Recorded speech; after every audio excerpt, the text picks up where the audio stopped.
ఎటువంటి ఆధారాలు లేకుండా ప్రాణ స్నేహితుడికైనా సరే నువ్వు డబ్బు అప్పు ఇవ్వడానికి సిద్ధపడ్డావు అంటే వాడు ఆ డబ్బు తిరిగి ఇవ్వకపోయినా పర్వాలేదు అనుకుంటేనే డబ్బు అప్పుగా ఇవ్వు. తిరిగి ఇచ్చేస్తాడలే అనే నమ్మకం నీకుంటే ఆ నమ్మకం మీ ఇద్దరి మధ్య స్నేహాన్ని కూడా చెడగొడుతుంది. చెప్పేవాళ్ళు లేక చెడిపోయే జీవితాలు కొన్ని అయితే, చెప్పేవాళ్ళు ఉన్నా అహంకారంతో జీవితాన్ని నాశనం చేసుకునే జీవితాలు కొన్ని. తప్పును తెలుసుకో కానీ తప్పుని ఒప్పుకోకు.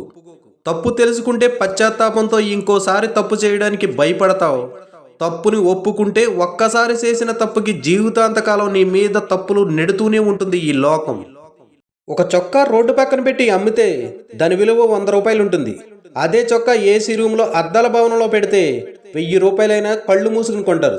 మనుషులు కూడా అంతే. నీ విలువ నువ్వు ఉండే స్థానాన్ని బట్టి మారిపోతూ ఉంటుంది. పర్సపోజు ఒకడు ఇస్త్రీ బట్టలతో మంచి హుందాగా ఉన్నవాడు మందు తాగి రోడ్డు మీద పడిపోతే అరేరే కళ్ళు తిరిగి పడిపోయి ఉంటాడు అని 10 మంది వస్తారు. అదే ఒకడు మాసిన బట్టలతో రోడ్డు పక్కన కళ్ళు తిరిగి పడిపోయినా తాగి పడిపోయి ఉంటాడు వేదవా అంటారు. అస్తమానం నీ వయసు గుర్తు చేసుకోకు. నువ్వు వయసు గుర్తు చేసుకునే ప్రతిసారి నీ సామర్థ్యం తగ్గిపోతుంది. పర్సపోజ్ నీ వయసు 40 సంవత్సరాలు అనుకో.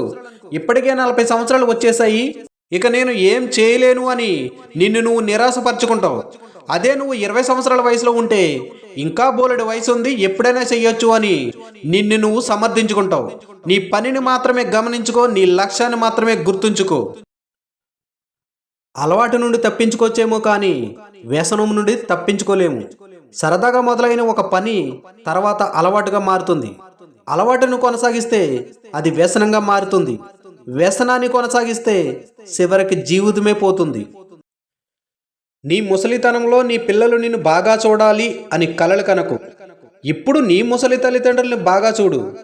ఎందుకంటే నువ్వు ఏం చేస్తావో అదే నీకు నీ పిల్లలు చేస్తారు.